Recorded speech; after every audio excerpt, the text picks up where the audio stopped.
வாழ்க்கையில் நிறைய நிகழ்வுகள் நமக்கு ரொம்ப மகிழ்ச்சியாவோ அல்லது துக்கமாவோ சில காரியங்கள் நடக்கும்போது நம்ம மனநிலை சரியா இருக்கிறது இல்லை. ஏன்னா மகிழ்ச்சியும் சரி துன்பமும் சரி இரண்டும் நோய்கள் தானே. எது சுகம்னு மக்களுக்கு புரியலன்னு பட்டினத்தாரும் சரி ரமண மகரிஷியும் சரி பல்வேறு கருத்துக்களை சொல்றாங்க. இனி வரும் காணொலிகளும் உங்களோட வரவேற்பை பொறுத்து ஒரு சங்கிலி போல ஒவ்வொரு சித்தர்களையும் இணைத்து ஒரு புதிய பாதையை உருவாக்கி, அதாவது நமக்கு ஆன்மீக பாதைக்கு உதவியா இருக்கும்படியதான் காணொலி இருக்க போகுது. அதனால மறக்காம செந்தமிழின் பாதையை சப்ஸ்கிரைப் பண்ணிக்கோங்க. ஒருவர் காதற்ற ஊசியும் வாராது கான்காடை விளக்கே என்ற வார்த்தைகள் சிவன் தன் மகன் ரூபத்துல வந்து சொன்னதுனால அவருள் ஏற்பட்ட ஒரு பெரிய மாற்றம் ஞானத்துக்கு வழிவகுத்துச்சு. இன்னொருவர் நான் யாருன்னு ஆத்ம விசாரணையினால ஏற்பட்ட பரிசா ஞான கண்கள் திறந்து ஞானியா உருவெடுத்தாரு. இவர்களோட ஞான கருத்துக்களை பார்ப்பதற்கு முன்னாடி மனம் எப்படி வேலை செய்கிறது என்பதை பார்க்கலாம். இது புரிஞ்சிடுச்சுன்னா உங்களுக்கு மனதினால ஏற்படுகின்ற கவலைகளும் நோய்களும் நீங்கும். மன அழுத்தங்களை தான் சொல்றேன். சித்தர்கள் எதை பற்றி சொல்றாங்கன்னு தெளிவா தெரிய வரும். நம் மனம் இப்படிதான் இயங்குது. முதலாவதா தேடலுக்கான முக்கிய வார்த்தை. அப்படின்னா ஆய்மூலங்களினால் ஏற்பட்ட விஷயங்களையோ அல்லது அனுபவங்களையோ சேகரித்து வைத்திருக்கும். உதாரணத்துக்கு பூவை நுகர்ந்து பார்க்கிறது, இசையை கேட்கிறது, திரைப்படம் பார்க்கிறது, இந்த மாதிரி எல்லா அனுபவங்களை தான் தேடலுக்கான முக்கிய வார்த்தைகள்னு சொல்றோம். இரண்டாவதா எண்ணங்கள். தேடலுக்கு முக்கியமான வார்த்தைகளை வச்சுதான் எண்ணங்கள் தோன்றும். உதாரணத்துக்கு ஒரு வார்த்தை சொல்றேன், சிவன். சிவன் சொன்னதும் சிலருக்கு சிவனுடைய புகைப்படம் நினைவுக்கு வந்திருக்கலாம், அல்லது லிங்க வடிவிலான புகைப்படம் வந்திருக்கலாம், திருவண்ணாமலை கோவில் வந்திருக்கலாம். சிலருக்கு எதுவுமே நினைவுக்கு வராமலும் இருந்திருக்கலாம். ஏன்னா இதை பற்றின அனுபவங்கள் இல்ல, அவ்வளவுதான். இப்படிதான் எண்ணங்கள் உருவாகுது. இதுல நல்ல எண்ணங்களும் வரலாம், சில மோசமான எண்ணங்களும் வரலாம். இதுல நல்ல எண்ணங்கள் கெட்ட எண்ணங்கள் அப்படியெல்லாம் கிடையாது. நீங்க அனுபவித்தது உங்க முன்னாடி காட்டுது. உதாரணத்துக்கு கோவில்னு சொல்றேன். சிலருக்கு சில கோவில்களுடைய நல்ல எண்ணங்கள் தோன்றும், சிலருக்கு கோவில்ல நடந்த மோசமான எண்ணங்கள் தோன்றும். அது நீங்க சேகரித்து வைத்த செய்தியோ இல்ல அனுபவங்களோ தான். மூன்றாவதா சிந்தித்தல். உதாரணத்துக்கு முக்கிய வார்த்தையா பழனி முருகன் கோவில்ல இருந்து திருவண்ணாமலை அண்ணாமலையார் கோவிலுக்கு எந்த வாகனத்துல போலான்னு கேட்கிறேன். இப்போ உங்க எண்ணங்கள் சொல்லுது ஆட்டோ, கார், பேருந்து, ட்ரெயின், மிதிவண்டி, மாட்டு வண்டின்னு. உதாரணத்துக்கு இப்போ நீங்க பேருந்துன்னு முடிவெடுக்கிறீங்க. அதுதான் சிந்தித்தல். இங்கதான் நிறைய பேருக்கு மன அழுத்தங்கள் உருவாகுது. எண்ணங்களையும் சிந்தனைகளையும் குழப்பிக்கிறதுனால. உதாரணத்துக்கு பழனி கோவில்ல இருந்து திருவண்ணாமலை கோவிலுக்கு எந்த வாகனத்துல போலான்னு கேட்டதும் சிலருக்கு பேருந்துல போன தடவை போனதுனால ஏதாவது விபத்தோ அல்லது அசம்பாவிதங்களோ நடந்திருக்கலாம். இங்க ஏன் நமக்கு இப்படிப்பட்ட மோசமான எண்ணங்கள் தோன்றுதுன்னு வருத்தப்படக்கூடாது. நீங்க அனுபவித்தது உங்க முன்னாடி மனசுல தோன்றுது. நீங்க இந்த தடவை கார்ல போலான்னு முடிவு எடுக்கிறது தான் சிந்தித்தல். சிவவாக்கியரும் இதைத்தான் சொல்றாரு, நல்லதல்ல கெட்டதல்ல நடுவில் நிற்பது ஒன்றுதான். இங்க சிவவாக்கியர் சொன்னது எண்ணங்களை தான். எண்ணங்கள் எப்படி வேணாலும் இருக்கலாம், நல்லது கெட்டதெல்லாம் கிடையாது. இப்ப நீங்க பேருந்துலயோ அல்லது கார்லயோ போலான்னு முடிவு பண்ணிட்டீங்க, பயணமும் பண்ணி கோவிலுக்கும் போயிட்டீங்க. இதுதான் செயல். இப்படிதான் மனம் இயங்குது. இதுல தேடலுக்கான முக்கிய வார்த்தைகளையோ எண்ணங்களையோ மாற்ற முடியாது. பட்டினத்தார் ஒருபொழுதும் நமக்கு ஞானத்தை பெற பட்டினி போட்டதே இல்லை. உணவை தான் சாப்பிட்டேன், எப்படி மலமாச்சு? உயிரோட தானே இருந்தேன், எப்படி இறந்து போனேன்? அப்ப மலம் தான் உணவா இருந்ததா, மரணம் தான் வாழ்வா இருந்ததா? இந்த சுருங்கி போன உடம்பதா இதுவரை இளமையை அனுபவித்ததா? இந்த சுருங்கும் மார்புகளுக்கா இத்தனை கண்கள் வட்டமிட்டது? பெருத்தன சிறுக்கும் சிறுத்தன பெருக்கும் என்று பாடியது இந்த நிலையற்ற பொய் வாழ்வை தானா? இன்னும் இழுத்துட்டே இருக்கானே, செத்து தொலையிலேன்னு மனைவியும் சுத்தி இருக்கவங்களும் பேச என்ன 100 ஆண்டு வாழ்கன்னு வாழ்த்தியது நினைவுக்கு வந்துச்சுன்னு சொல்றாரு பட்டினத்தார். இது வரைக்கும் என்னோட கோடாரியால நான் என்னோட வேறு அளவா வெட்டி இருக்கேன். நான் விரும்பினது எல்லாமே என்ன வெறுத்து கொண்டு இருக்குது. இளமையா இருக்கிறப்பயே முதுமையா பழகி இருக்கணும். அறுசுவை உணவை தேடி தேடி உண்ணும் போதே அதை மலமாகும்னு உணர்ந்து இருந்தா அடுத்த ஒரு உணவை நான் பறித்திருக்க மாட்டேன். அனைவருக்கும் பயன்பட வேண்டிய பொன்பொருளை ஒரு திருடனை போல பதுக்கி இருக்க மாட்டேன்னு சொல்றாரு பட்டினத்தார். காலம் கடந்த ஞானம் பாயும் நோயும் தவிர யார் துணை வர போறாங்க? இறந்தாலும் எனக்குன்னு யார் அழ போறாங்க? பிணமான பிறகு இந்த மாளிகையும் பணமும் என்னுடையதுன்னு சொந்தமா கொண்டாட முடியும். சந்தனத்தை பூசிய உடல் நாளும் இறந்த பிறகு மணக்கவா போகுது? கண்ணே மணியேன்னு குஞ்சிய தாயும் என் உயிரேன்னு சொன்ன மனைவியும் பிணமான பிறகு கூடவா வர போறாங்க? பிரிய மாட்டேன்னு சொன்னவங்க எல்லாம் பிணம்னு வீசி சென்ற பிறகு இந்த மண் என்னை பார்த்து மகனே நான் இருக்கிறேன்னு என் மடியில வந்து உறங்குன்னு என்ன மார்போட தழுவி கொண்டதுன்னு சொல்றாரு பட்டினத்தார். என்னதான் பட்டினத்தார் அனுபவித்த அனுபவங்களை சொன்னாலும் அவர் சொல்லக்கூடிய ஒவ்வொரு கருத்தும் ஒவ்வொரு தனி மனிதனுக்கும் அது பொருந்தும். அருந்தின மலமாம் பொருந்தின அழுக்காம் வெறுப்பன உவப்பாம் உவப்பன வெறுப்பாம் உலகே பொய் வாழ்க்கை. நீ யாரு? உன்னோட உடல்ல இருக்கும் ஒவ்வொரு உறுப்பும் நீங்கள் உயிருடன் இருக்கும் அத்தனை நாளுக்கும் படைக்கப்பட்டிருக்கு. அதனால வயதானா அந்த நோய் வரும் இந்த நோய் வரும்னு சொன்னா தயவு செஞ்சு நம்பாதீங்க. உங்க கூடவே வாழுற மிருகங்களை பாருங்க. மரணம் வர வரைக்கும் தன் வேலைகளை தானே செஞ்சுக்குது. எந்த பறவையும் தனக்கு வயசாயிடுச்சுன்னு தன் குஞ்சு கிட்ட உணவு கேட்கறது இல்ல. எந்த பூனையோ நாயோ படுக்கையில இருந்து மலம் கழிப்பதும் இல்ல.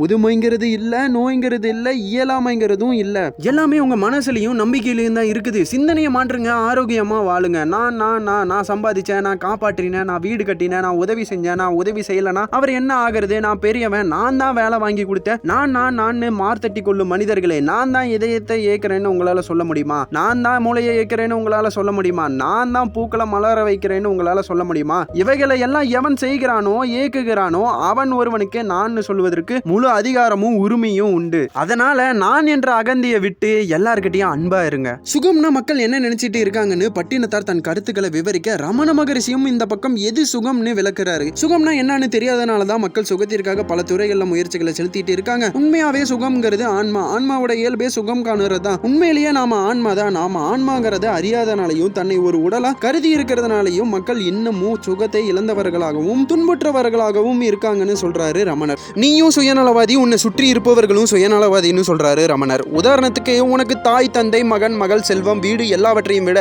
உனக்கு உண்மையிலதான் அதிக பிரியம்னு சொல்றாரு. இன்னும் தெளிவா சொல்லணும்னா ஒரு தந்தை தன் மகனை கஷ்டப்பட்டு படிக்க வைக்கிறாரு. எதற்காக? தன் மகன் ஒரு நல்ல நிலையை அடையணும். இது அந்த ஒரு தந்தைக்கு நிம்மதியை தருது. அந்த நிம்மதி அவருக்கு சென்றடைகிறதுனால அவரும் சுயநலவாதி தான் சொல்றாரு ரமணர். இதேதான் நாட்டிற்காக உயிர் கொடுத்தவரும் சரி, மொழிக்காக உயிர் கொடுத்தவரும் சரி, எல்லாம் சுயநலத்திற்காக தான் சொல்றாரு ரமணர். கடைசியா சுயநலமா இருக்கிறது நல்லதுதான் சொல்றாரு ரமணர். ஒருத்தன் ரொம்ப கஷ்டப்பட்டு உழைச்சி வாழ்க்கைக்கு தேவையான உணவு, வீடு, மனைவி, மக்கள், உத்தியோகம்னு பல சுக சாதனங்களை சேர்த்து வைக்கிறான். ஏனோ இவைகள் இருந்துதான் தனக்கு சுகம் உண்டாகும் என்பதற்காக இப்படி செய்யறான். ஆனா இப்படி தேடுற சுகமானது நீடித்து நிற்பதில் கொஞ்ச நேரம் சுகம் போல தோன்றி பிறகு அது விலகிடுதுன்னு சொல்றாரு ரமணர். ஒரு மனித வாழ்க்கையில அனுபவிக்கும் சுகத்தை ஆராய்ந்து பார்த்தாலே போதும் ஒரு முடிவுக்கு வந்துடலாம்னு சொல்றாரு. உதாரணத்துக்கு மெய்வாய், மூக்கு, கண், செவி இந்த ஐந்துகள்ல இருந்துதான் மனிதன் இப்போ சுகம் கண்டுட்டு இருக்கான். இதை இன்னும் தெளிவா விளக்குறாரு. முதல்ல கண். சினிமா போன்ற காட்சிகளை பார்க்கும்போது ஆனந்தமா இருக்கும். இதே அளவுக்கு மீறி பார்த்தா கண்ணு கெட்டு போயிடும். அப்போ இது சுகம் இல்ல. அடுத்ததா வாய். ஒரு சுவையான உணவை சாப்பிடும் போது மகிழ்ச்சியா இருக்கும். அதிகமா சாப்பிட்டா வயிறுல இடம் இருக்காது. இந்த சுகமும் குறிப்பிட்ட நேரம் தான். அப்போ இதுவும் சுகம் இல்ல. அடுத்ததா செவி. ஒரு இனிமையான இசையை கேட்கிறோம், எவ்வளவு நேரம் தான் கேட்க முடியும். அப்போ இதுவும் சுகம் இல்ல.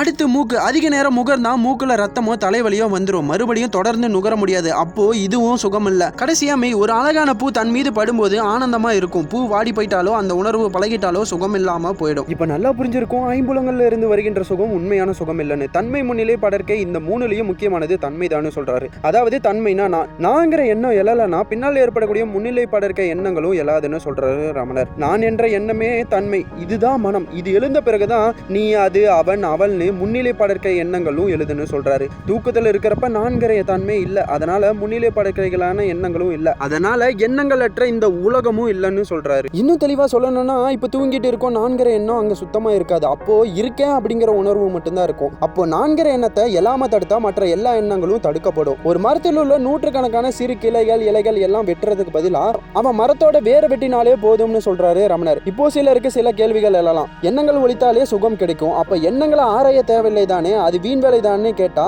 அதற்கும் ரமணர் சொல்றாரு, குப்பையை கூட்டி தள்ளினா போதும், அதை ஆராய்ச்சி பண்ணுவது அவசியமற்றதுன்னு சொல்றாரு. நான் என்பது எது அல்லது நான் யார்? சாதாரணமாவே நான் சொல்றோம். எதை வச்சு நான் சொல்றோம்? உடலை வச்சா? உடலை வச்சுதானா? உடலை நோக்கி ஒரு இடத்தை காமிச்சா ஏன் அது கை, கால், மூக்கு, வாய்னு சொல்றீங்க? அப்போ அது ஒரு உடல்னா நீங்க யாருன்னு கேட்கிறாரு ரமணர். இன்னும் சிலர் தான் யாருன்னு தீர்மானமா உணராம உடல், பஞ்சபூதங்கள், மனசு, மூச்சு இதெல்லாம் சேர்த்துதான் நான் சொல்றாங்க. இந்த உடல் நான் அல்லன்னு சொன்னா மட்டும் போதாது. இந்த உடல், பஞ்சபூதங்கள், மனசு, மூச்சு எல்லாமே ஒரு வகையில உடலை போலதான்னு சொல்றாரு ரமணர். யானாகிய என்னை விழுங்கி வெறும் தானாகி நிலை நின்ற தற்பரன்னு அருணகிரிநாதர் சொன்னது.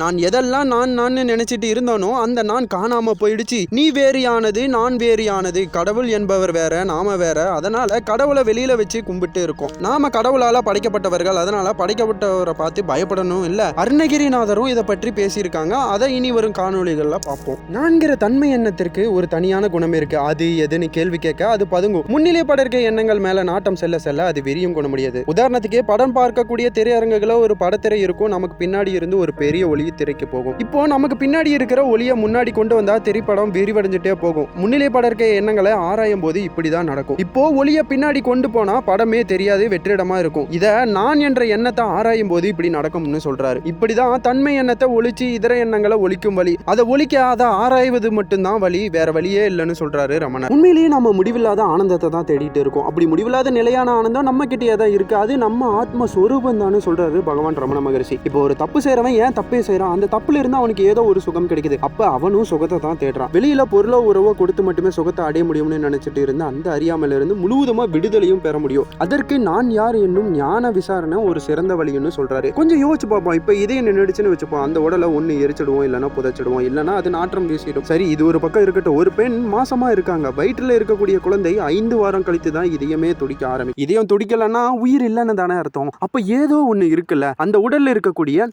நான் யாரு?